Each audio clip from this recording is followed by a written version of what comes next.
안녕하십니까. 한국회계기준원 박현택 선임연구원입니다. 이번 스마트 강의는 기준서 제1002로 재무제표 표시에 대해 말씀드리고자 합니다. 기준서 제1002로는 과거 기간의 재무제표나 다른 기업의 재무제표와 비교가 가능하도록 일반 목적 재무제표 표시의 기준을 정합니다. 또한 재무제표 표시에 관한 전반적인 요구사항, 재무제표의 구조에 대한 지침과 재무제표에 대한 내용과 최소한의 요구사항을 다루고 있습니다. 우선 기준서 제1002호에서 말하는 전체 재무제표는 무엇으로 구성되어있는지를 살펴보겠습니다. 전체 재무제표는 기말 재무상태표, 기간 포괄손익계산서, 기간 자본변동표, 기간 현금흐름표, 주서, 회계정책을 소급하여 적용하거나 재무제표의 항목을 소급하여 제작성 또는 재분류하는 경우 가장 이른 비교기간의 기초재무상태표로 구성됩니다. 각각의 재무제표는 전체 재무제표에서 동등한 비중으로 표시합니다. 한편 기업의 현금 흐름을 보여주는 현금 흐름표는 기준서 제1002호에서 표시와 공시에 대한 요구사항을 규정하고 있습니다.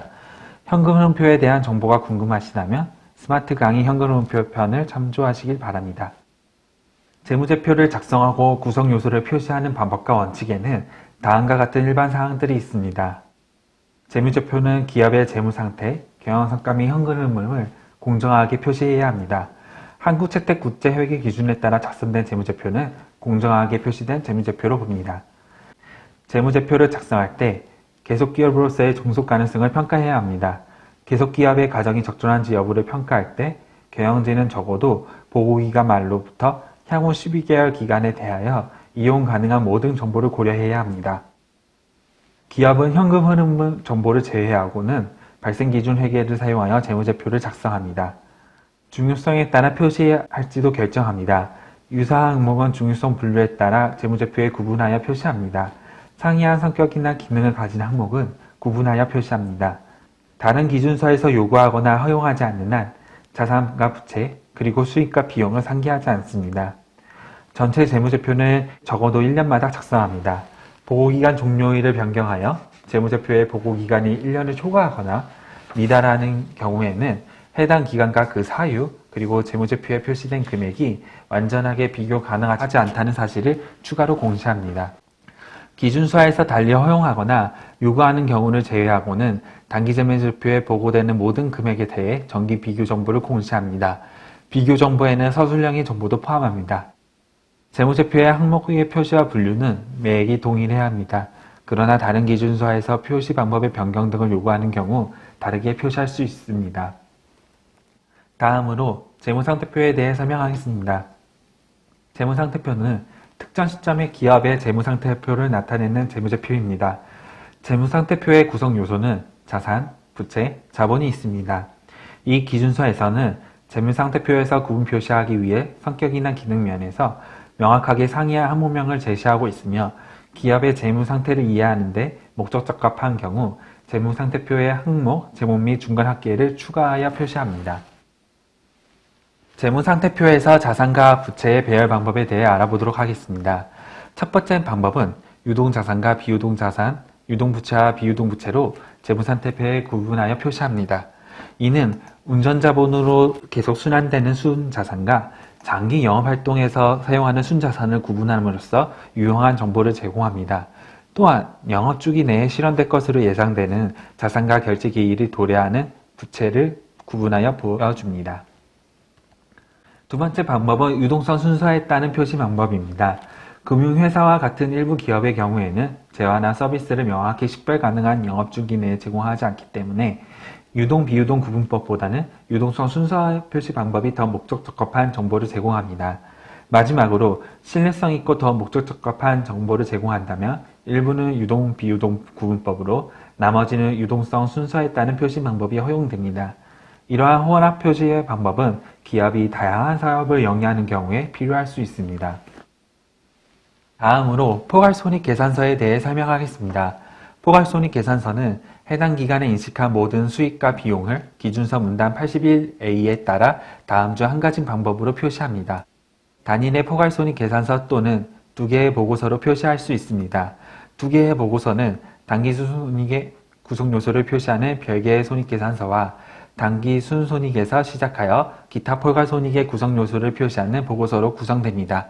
이번 스마트 강의에서는 두 개의 보고서를 예시로 살펴보도록 하겠습니다. 먼저 단기손익 부분부터 알아보겠습니다. 기준서 제1001호에서는 수익에서 매출원가 및 판매관리비를 차감한 영업이익을 포괄손익 계산서에 구분 표시합니다. 영업의 특수성을 고려할 필요가 있는 경우에는 영업수익에서 영업비용을 차감하여 영업이익을 표시할 수 있습니다. 단기손익 부분이나 별도의 손익계산서에서는 다른 기준서가 요구하는 항목에 추가하여 금융수익, 금융비용, 법인세 비용, 중단 영업손익 등을 표시합니다. 단기손익 부분에 추가하여 지배기업의 소유주와 비지배지분 배분되는 항목을 추가로 나타냅니다. 이후 주당이익에 관한 정보를 표시합니다. 주당이익은 기준서 제1033호에서 산정바본가 공시사항을 다루고 있습니다. 주당이익에 대한 정보가 궁금하시다면 스마트 강의 주당이익편을 참조하시길 바랍니다. 계속해서 기타 폴가손익 부분에 대해 알아보겠습니다. 성격별로 분류하며 후속적으로 단기손익으로 재분류되지 않는 항목과 후속적으로 단기손익으로 재분류되는 항목으로 나타냅니다. 단기손익으로 재분류되지 않는 항목에는 기준서 제1016호, 제38호에 따른 재평가 인연금 변동이나 기준서 제1109호에 따라 기타 포괄손익 공정가치 측정 항목으로 지정한 지분상품에서 발생한 손익, 기준서 제1019호에 따라 인식한 확정급여 제도의 재측정 요소 등으로 구성됩니다. 단기손익으로 재분류되는 항목은 기준서 제1021호에 따른 해외사업장의 재무제표 환산으로 인한 손익과 기준서 제1109호에 따른 현금흐름 위험회피에서 위험회피 수단인 파생상품평가손익 중 효과적인 부분 등이 있습니다. 지문법으로 회계 처리하는 관계기업과 공동기업의 기타 포괄손익에 대한 지분은 앞서 말씀드린 것 같은 단기손익 재분류 여부에 따라 항목을 구분합니다. 다음으로 비용에 따른 표시 방법에 대해 말씀드리겠습니다. 비용은 빈도, 손익, 발생 가능성 및 예측 가능성 측면에서 서로 다를 수 있는 재무성과와 구성 요소를 강조하기 위해 세분화되어 표시됩니다. 비용의 성격별 분류 방법과 기능별 분류 방법 두 가지 방법 중 하나를 선택할 수 있습니다. 먼저 성격별 분류법부터 알아보겠습니다. 단기손익에 포함되는 비용은 그 성격별로 통합합니다. 이러한 예로 제품과 제공품의 병도, 원재료 소모품의 사용에, 종업원급여, 감가상각비와 기타 상각비 등으로 분류할 수 있습니다. 다음으로 기능별 분류법부터 알아보겠습니다. 매출원가법으로 불리는 방법으로 비용을 매출원가, 물류원가, 관리활동원가 등과 같이 기능별로 분류합니다. 성격별 분류보다 재무제표 유형자에게 목적 적합한 정보를 제공할 수 있지만 비용을 기능별로 배분하는데 자의적인 배분과 상당한 정도의 판단이 개입될 수 있습니다. 따라서 비용을 기능별로 분류하는 기업은 감가상각비, 기타 상각비와 종업원 급여 비용을 포함한 비용의 성격에 대한 추가 정보를 보여줍니다. 다음으로 자본 변동표에 대해 설명하겠습니다. 자본 변동표는 일정 기간 동안 자본 변동에 관한 정보를 제공하는 재무제표입니다. 자본 변동표에는 다음의 항목을 보여줍니다. 지배기업의 소유주와 비지배지분에 각각 기속되는 금액으로 구분하여 표시한 해당 기간의 총 포괄손익, 자본의 각 구성 요소별로 기업회계기준서 제1008호에 따라 인식된 소급 적용이나 소급 제작성의 영향, 자본의 각 구성 요소별로 기초 시점과 기말 시점의 장부금액의 조정 내역을 나타냅니다.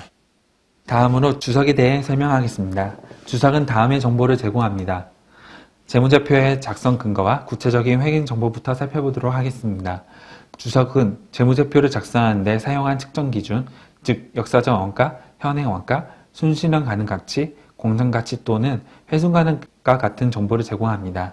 또한 기준서 제1040호 투자부동산의 공정가치 모형 또는 원가 모형과 같이 재무제표를 이해하는 데 목적 적합한 그 밖의 회계 정책을 보여줍니다.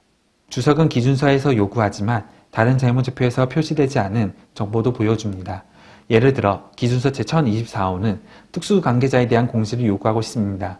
지배기업 명칭, 경영진 보상의 종류와 금액, 특수관계의 성격, 거래금액 등을 주석으로 공시합니다. 마지막으로 주석은 재무제표의 어느 곳에도 표시되지 않지만 재무제표를 이해하는 데 목적 적합한 정보를 제공합니다. 이러한 예로 기업의 영업과 주요 활동에 대한 내용에 대한 설명이 있습니다. 주석의 구조는 일반적으로 다음과 같습니다.